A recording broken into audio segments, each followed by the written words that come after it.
नमस्कार, मैं विश्वास राय स्वागत करता हूं आपका टारगेट विद विश्वास राय चैनल में।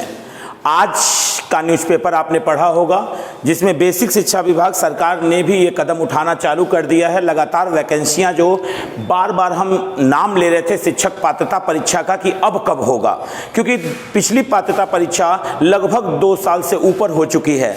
अतः एक बहुत बड़ा वर्ग जो अध्यापक पद के लिए है वो लगातार इन विषयों की प्रतीक्षा कर रहा था कि जल्द से जल्द सरकार नोटिफिकेशन ले आए या कुछ ऐसा कदम उठाए जिससे लगे कि हमारी परीक्षा अब सुनिश्चित है।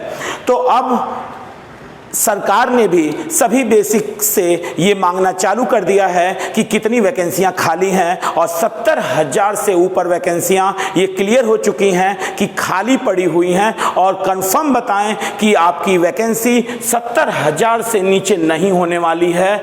यानी आप अब जो कि 50,000 पे जाके रुके थे, आज 70,000 शिक्षकों की वैकेंसियां खाली हैं। यानी शिक्षक पद पर अब आपकी परीक्षा 70,000 पद आने वाले हैं। तो आप सोच सकते हैं कि 70,000 पदों में हमने अपना स्थान बनाना है। बहुत आसान है और बहुत कठिन भी है। हमें एक उचित रणनीति बनानी पड़ेगी। दिसंबर तक आपको सुपर टेट मिल जाएगा अध्यापक पात्रता परीक्षा, और सब कुछ अच्छा रहा तो 2022 आपके लिए आनंदमय आने वाला है। ये सी टेट, जिन लोगों ने टेट क्वालिफाई नहीं कर पाए हैं उनके लिए भी सुपर टेट में एक मौका है, क्योंकि उनके पास सुपर टेट से पहले सी टेट और यूपी टेट आएगा, उसके बाद सुपर टेट आएगा। यानी अगर हम अपनी तैयारी व्यवस्थित करें, अलग अलग पार्ट, आपको अब इतना वक्त नहीं रह गया है जिनका टेट क्वालिफाई नहीं है कि वो सुपर टेट के लिए बाद में तैयारी करेंगे, टेट के लिए पहले करेंगे। उन्हें अलग अलग तैयारी नहीं, उन्हें समग्र रूप से तैयारी करनी पड़ेगी। और एक बात आपको बता दें, जो सुपर टेट है अगर हम देखें तो ये यूपी टेट और प्लस सी टेट, अगर यूपी टेट और सी टेट के सिलेबस को मिला दें तो लगभग 60% हिस्सा कवर हो जाता है सुपर टेट का। 40% के लिए हमें अलग से मेहनत करनी पड़ती है।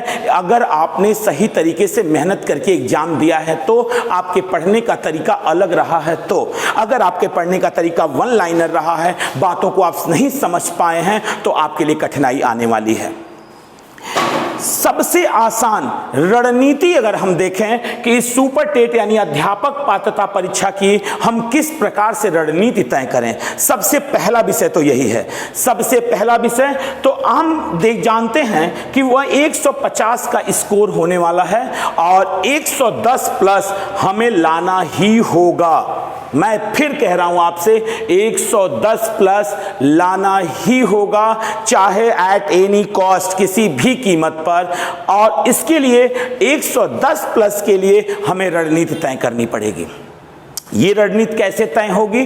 तो आप जानते हैं इस बात को कि अगर हम देखें तो इस 150 के आंकड़े में लगभग 60 से क्वेश्चन, जो 60 क्वेश्चन तो मान के चलिए आप कि कम से कम 60 क्वेश्चन जीएस से आने वाले हैं। यानी इसको आप कह सकते हैं कि सामान्य अध्ययन से, सामान्य अध्ययन से, सामान्य अध्ययन, यानी 60 क्वेश्चन सामान्य अध्ययन से मिलने वाले हैं। अलग अलग तरीकों, विज्ञान की अलग यूनिट उसने बनाया है, पूरे संविधान की अलग यूनिट, इस तरह से यूनिटों को ले गया है। यहाँ तक कि संचार में हमें कंप्यूटर भी पढ़ना है, यानी जीएस करंट अफेयर्स के लिए एक अलग यूनिट उसने तैयार की है।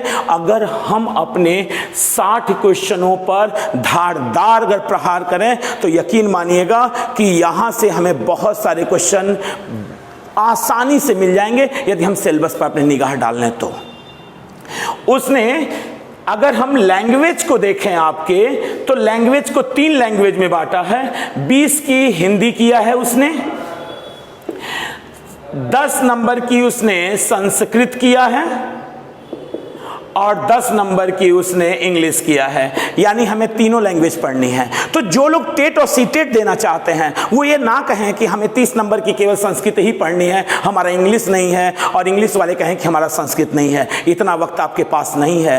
टेट के लिए तो ठीक ही है, लेकिन हमें इन दोनों लैंग्वेज पर भी समान निगाह रखनी होगी। संस्कृत वाले इंग्लिश पढ़ना चालू कर दें और इंग्लिश वाले संस्कृत पढ़ना चालू कर दें। यानी 20, 10, 30 और 10, 40। यानी लैंग्वेज अगर भाषा हम देखें तो हमारे पास भाषा से 40 प्रश्न मिल जाते हैं, जो कि आप जानते हैं कि इन क्वेश्चनों पर अगर पिछले पेपर का एनालिसिस करें तो क्वेश्चन बहुत ही नॉर्मल क्वेश्चन हैं। इतने नॉर्मल कि अगर कोई व्यक्ति आसानी से चाहे तो वो लगभग 30 से 35 क्वेश्चन तक आसानी से पहुंच जाएगा इस पार्ट में।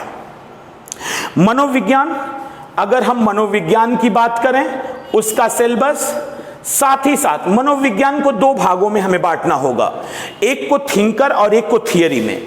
थिंकर पूछेगा, कंफर्म पूछ रहा है, और साथ ही थियरी यानी इसका सिद्धांत। और इसी थियरी में उसने 2 यूनिट तैयार कर दिया है, एक प्रबंधन का, जीवन प्रबंधन का, और एक जीवन कौशल का। एक जीवन प्रबंधन का और एक जीवन कौशल का। जीवन कौशल का यानी इस थिंकर को तो हमें पढ़ना ही है, चिंतक हमें पढ़ने हैं, पियाजे पढ़ने हैं, कोहलबर्ग पढ़ने हैं, विट्सवर्थ पढ़ने हैं, हमें इन मैस्लो को पढ़ना, हजबर्ग को पढ़ना, हमें इन लोगों को तो पढ़ना ही है। साथ ही हमें अभिप्रेरणा को, उत्तरदायित्व को, संचार को, कौशल को, इस तरीके के टॉपिक हमें इस थियरी में मिलेंगे।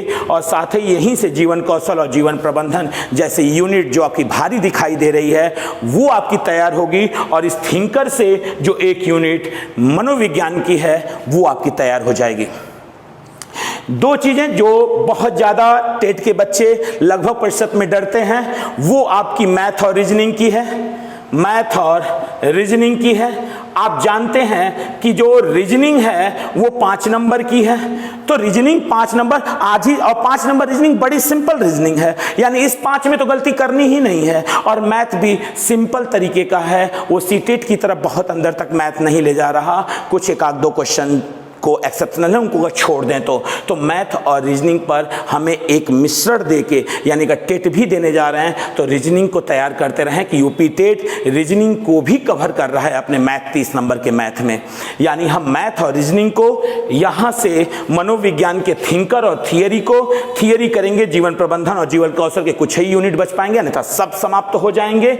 हमारी लैंग्वेज जो है वो 20 की हिंदी, 20 में 20 हमें करना ही होगा। मैंने कहा करना ही होगा, क्योंकि यहां से गलतियां होंगी। संस्कृत वालों के लिए इंग्लिश भारी पड़ेगी, इंग्लिश वालों के लिए संस्कृत भारी पड़ेगी। यानी अगर हम देखें तो 30 से 35 क्वेश्चन हम यहां ला दे रहे हैं। और सामान्य अध्ययन के लिए मैं आपको यही राय दूंगा 60 क्वेश्चनों के लिए कि अब तक जितने भी प्रश्न आए हुए हैं आयोगों में, चाहे वो अन्य आयोगों के ही क्वेश्चन क्यों ना हो, उन पर आपको प्रहार करना होगा। साथ ही उनके क्वेश्चनों को आपको विश्लेषण सहित उनको देखना होगा, उन्हें एक तरह से कहें तो याद कर लेना होगा कि यहां से भी प्रश्न हम गलत नहीं करेंगे। रही बात एक टॉपिक और की, करंट अफेयर्स। करंट अफेयर्स मैं अभी यही राय दूंगा आप लोगों को कि अभी इस पे रुक जाइए। करंट अफेयर्स पे आप अभी रुक जाइए। करंट अफेयर्स को तब हिट करिएगा जब एग्जामिनेशन का डेट क्लियर हो, 2 से 3 महीना बचा हो। तो पिछले 1 वर्ष का 2 से 3 महीना, यानी इतनी चीजें जब कंफर्म रहेंगी, आपकी ताकत रहेगी, तो करंट अफेयर्स के लिए समय हम निकाल सकेंगे अंतिम 2-3 महीने में। और उस पर जोरदार देने के बाद यहां से भी हम अपने आप को एक तरीके से कंफर्टेबल जोन में डाल पाएंगे, अन्यथा करंट अफेयर्स भी दिक्कत में डाल देगा। लेकिन आज ही से करंट अफेयर्स पे लग जाना, शायद उसे बचा के रख पाना और साथ ही अपनी कैपेसिटी को केवल वहीं पे फोकस कर देना, तो ये सारी चीज़ें बिगड़ने का एक क्रम जारी हो जाएगा। तो हम आपसे यही कहेंगे, सामान्य अध्ययन के 60 प्रश्न, लैंग्वेज के 40 जिसमें 20 हिंदी, 10 संस्कृत, 10 इंग्लिश, मनोविज्ञान पढ़ेंगे, थिंकर और थियरी में अलग अलग आप नोट्स बनाएं। थिंकर का अलग नोट्स हो जो मनोविज्ञान को कवर करेगा, थियरी का अलग नोट्स हो जो मनोविज्ञान के साथ साथ जीवन प्रबंधन और जीवन कौशल जैसे यूनिटों को भी कवर करेगा। साथ साथ ही आपके मैथ और रीजनिंग, मैथ तो था ही, रीजनिंग एक अलग आपको मिलेगा टेट के में कि 5 नंबर का सुपर टेट में मिल जाएगा, यहां से एक भी प्रश्न गलत ना हो, और साथ ही एक बड़ी यूनिट आपको करंट अफेयर्स की मिलेगी। हाँ, घबराइएगा मत, क्योंकि विज्ञान का भी अलग यूनिट है और उस विज्ञान को मैंने सामान्य अध्ययन में ही ऐड कर दिया है, सामान्य अध्ययन में ऐड कर दिया, यानी विज्ञान को हम इसी के अंदर पढ़ेंगे। और विज्ञान के लिए अगर कोई पूछ कहे कि विज्ञान के लिए हम क्या करें, उस यूनिट के लिए हम क्या करें, साइंस के यूनिट के लिए, तो मैं आपसे यही कहूंगा कि साइंस के यूनिट के लिए केवल अगर आप घटना चक्र का पुनरावलोकन, मैं किसी किताब का नाम आपको स्पेसिफाइड नहीं कर रहा, केवल कह रहा हूं कि अगर घटना चक्र का पुनरावलोकन के क्वेश्चन भी देख लिए जाएं तो विज्ञान से एक भी प्रश्न आपका गलत नहीं होगा। इतना मैं आपको 100% गारंटी के साथ कहता हूं कि सारे प्रश्न आपके वहीं से घटना चक्र के पुनरावलोकन से ही मिल जाएंगे। और अभी आपके पास समय है, आपके पास समय है, अपनी एनर्जी को इकट्ठा करिए।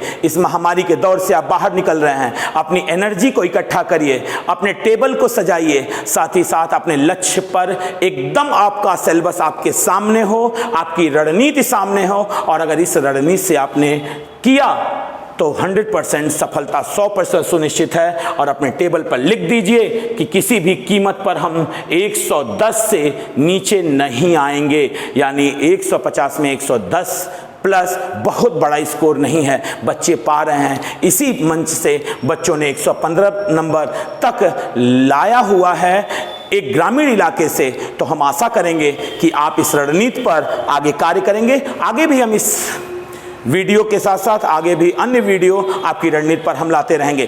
पहला दिन था, इसलिए हमने चाहा कि आपके साथ एक नॉर्मल बातचीत रखी जाए। इसके लिए बहुत बहुत धन्यवाद। इस चैनल को सब्सक्राइब करना मत भूलिए। धन्यवाद।